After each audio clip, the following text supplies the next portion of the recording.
everyone, welcome back to GrantMe. So self-development is something that we as humans work on every single day, just through the course of life, the lessons that we learn. But self-development books are actually a great way to expedite that process. They're often a great resource to better your life, your productivity, and how you manage your stress. And there are tons of different genres of self-development books.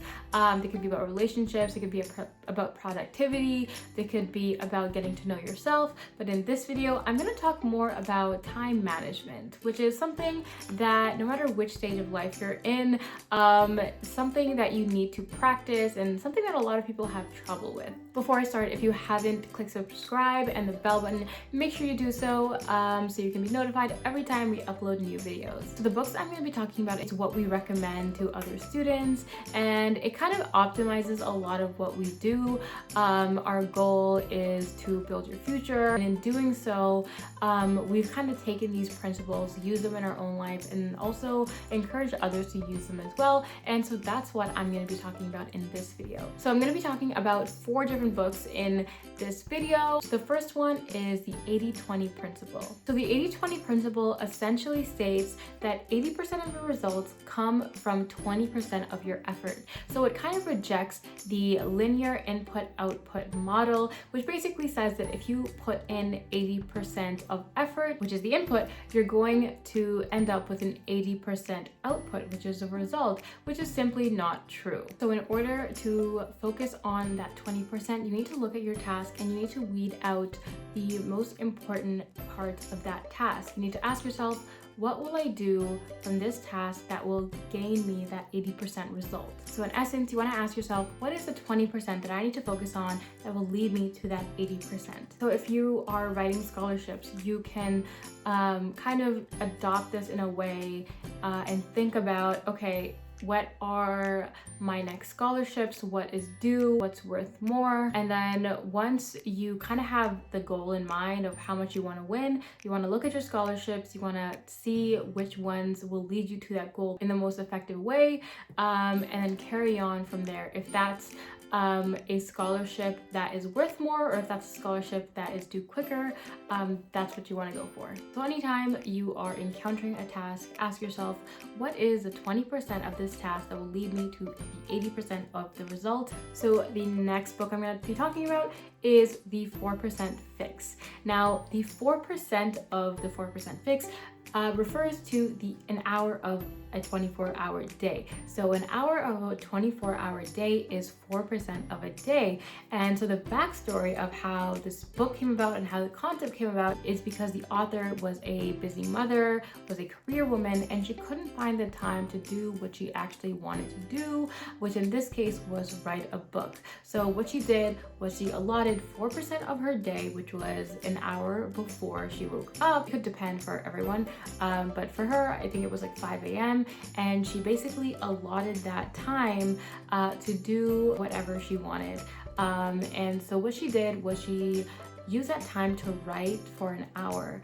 And in doing so, she actually ended up publishing a very successful book. So in this hour, it was distraction free and she did nothing but write. She allotted that 1 hour to doing that one thing that she didn't have time for in her busy schedule. And you want to be sure to allot this 4% of the day distraction free. You want to put your phone away, turn your notifications off, make sure there's no one else distracting you in the room, put your music in if that's what you're into, and basically curate your own distraction free zone. So for an hour straight, you're not doing anything but that one thing that you are focusing on. If you're a student, I would recommend you do this if you have a side hustle that you want to work on that you can't work on during the day because you are either applying to scholarships or going to school or have a part-time job. Additionally, you can also use this for scholarships if you have a part-time job and if you're going to school but you want to make more money by applying to scholarships, allot that 1 hour to writing scholarships. So the next book is called The One Thing. And now The One Thing is something that we use here a lot at GrantMe. And it basically asks you, what is the one thing you need to do today that will help you achieve your goals? So in order to identify that one thing, you want to look at your tasks and identify what feels most urgent and important. The opposite of this is that when everything feels important, you often feel very overwhelmed. And if you're focusing on many things at once, you're active and you're busy, but at the end of the day, you look at what you've done and it's barely anything. So the one thing focuses on just blocking that one task off and focusing on only that. So the key point here is to focus on productivity rather than busyness. The next one is called deep work. Deep work essentially refers to concentrating on a single task without distractions. Now I know this is kind of similar to what I talked about for our previous books, but this one is kind of contrasted in terms of deep work and shallow work. And the difference between deep work and shallow work is that shallow work is often busy work, it's distracted, and you're not using your full cognitive abilities to work on that task, and in doing so, you're kind of depriving yourself of new skills that you're building by working on this specific task when you're distracted. Now, deep work is the opposite. Deep work means that there are no distractions. Deep work means that you are engaging all of yourself in this specific task.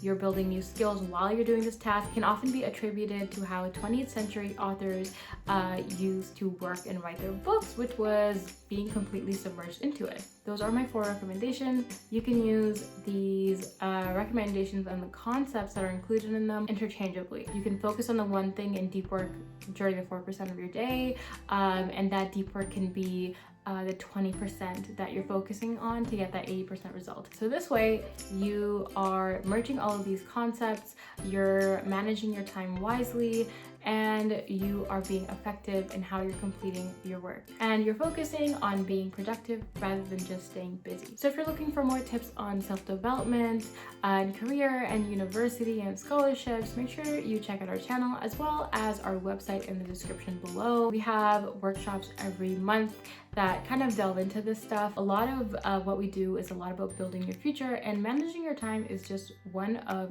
the very basic components in doing so. So if you're interested, you can click the link below, and you can also take our free 2-minute scholarship eligibility quiz. Again, don't forget to subscribe, like, hit the bell button, and I will see you guys all next time.